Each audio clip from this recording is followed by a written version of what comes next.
وَكَتَبْنَا لَهُ فِي الْأَلْوَاحِ مِنْ كُلِّ شَيْءٍ مَوْعِظَةً وَتَفْصِيلًا لِكُلِّ شَيْءٍ فَخُذْهَا بِقُوَّةٍ وَأْمُرْ قَوْمَكَ يَأْخُذُوا بِأَحْسَنِهَا سَأُرِيكُمْ دَارَ الْفَاسِقِينَ۔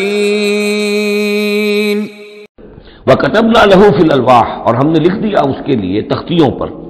وہ پتھر کی تختیاں، من کل شیء موعظۃ، ہر طرح کی نصیحت، وتفصیلا لکل شیء، اور ہر طرح کے احکام کی تفصیل، یعنی جو بنیادی احکام ہیں، موٹے موٹے احکام ہیں، یوں سمجھیے کہ وہ در حقیقت ایک طرح سے ڈینجر سگنلز ہیں۔ اگر آپ کسی پہاڑی راستے پر جا رہے ہو تو جگہ جگہ آپ کو نشانات ملتے ہیں کہ ذرا یہاں بچ کے گزرنا۔ تو شریعت خداوندی جو ہے وہ بھی در حقیقت انسانی تمدن کا جو پیچیدہ سفر ہے اس میں ڈینجر کوشنز ہیں، ڈینجر سگنلز ہیں، یہاں اس سے ذرا دور رہنا، اس سے ذرا ہٹ کر رہنا۔ اس کے اندر اندر آدمی جو ہے وہ اپنی محنت کرے، کوشش کرے، جدوجہد کرے، مباحات کے دائرے کے اندر جو بھی اس کا ہے چوائس اس کو اختیار کر لے، لیکن جو محرمات ہیں وہ حدود ہیں، تلک حدود اللہ فلا تقربوها۔ تو شریعت کی جو آسمانی شریعت ہے اصل بنیاد یہی ہے کہ زندگی کے ہر گوشے سے متعلق چند موٹے موٹے احکام دے دیے، اس کے اندر جو ہے وہ کھلا چھوڑ دیا انسان کو کہ اب اس کے اندر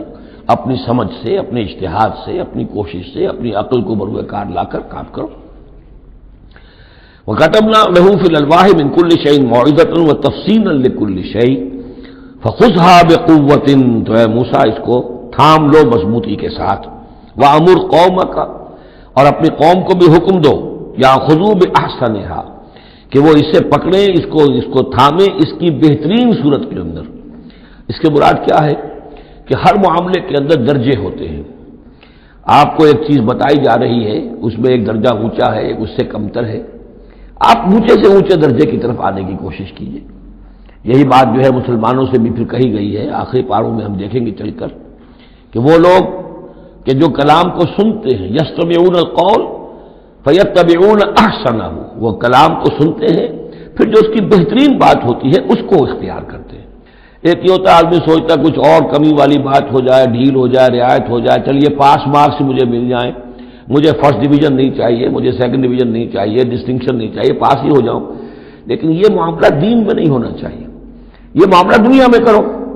دین میں اچھے سے اچھا، اعلی سے اعلیٰ، جیسا کہ ہم پڑھ چکے ہیں سورہ مائدہ کے اندر، اذا اتقوا وآمنوا وعملوا الصالحات ثم اتقوا وآمنوا ثم اتقوا واحسنوا واللہ یحب المحسنین۔ ہے جستجو کہ خوب سے ہے خوب تر کہاں، کیوں نہیں بہتر سے بہتر کی طرف جاتے؟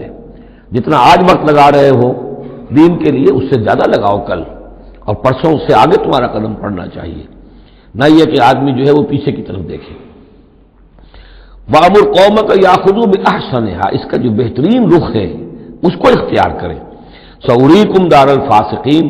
ان قریب میں تمہیں وہ گھر دکھا دوں گا جو اس وقت فاسقوں کے قبضے میں ہے۔ یعنی یہاں جو کچھ ہوا ہے، کوہ طور جو ہے وہ سمجھ لیجئے کہ وہ سینائی پیننسلا کا جو ساؤدرن ٹپ ہے وہاں پر ہے تقریباً کوہ طور۔ تو گویا کہ خلیج سویز کو کراس کیا یا کہیں سے کسی جھیل کو کراس کر کے مصر سے آئے سینائی پیننسلا میں، پھر یہ کہ خلیج سویز کے ساتھ ساتھ ہو کر ساؤدرن ٹپ تک پہنچ گیا پورا قافلہ، یہاں پڑاؤ رہا ان کا طویل عرصے تک، اور یہیں پر پھر حضرت موسیٰ علیہ السلام طلب کیے گئے کوہ طور پر، وہاں سے اب واپس آ گئے۔ اب ان سے کہا گیا کہ آگے بڑھو،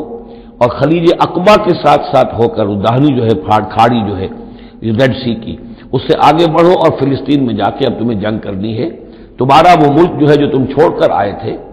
تقریباً یوں سمجھیے کہ 700-800 برس پہلے یا اس کے آس پاس، اب اس کے اوپر قبضہ ہے مشرکوں کا، کافروں کا، جاہلوں کا۔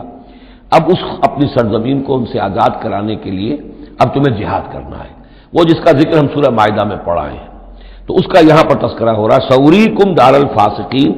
یعنی وہ فلسطین تک اب میں تمہیں لے جاؤں گا اور تمہیں دکھا دوں گا وہ جگہ جو تمہارا اصل مسکن ہے، اور اس کے لیے یہ ہے کہ تمہیں اب ان فاسقوں کو وہاں سے نکالنا ہوگا۔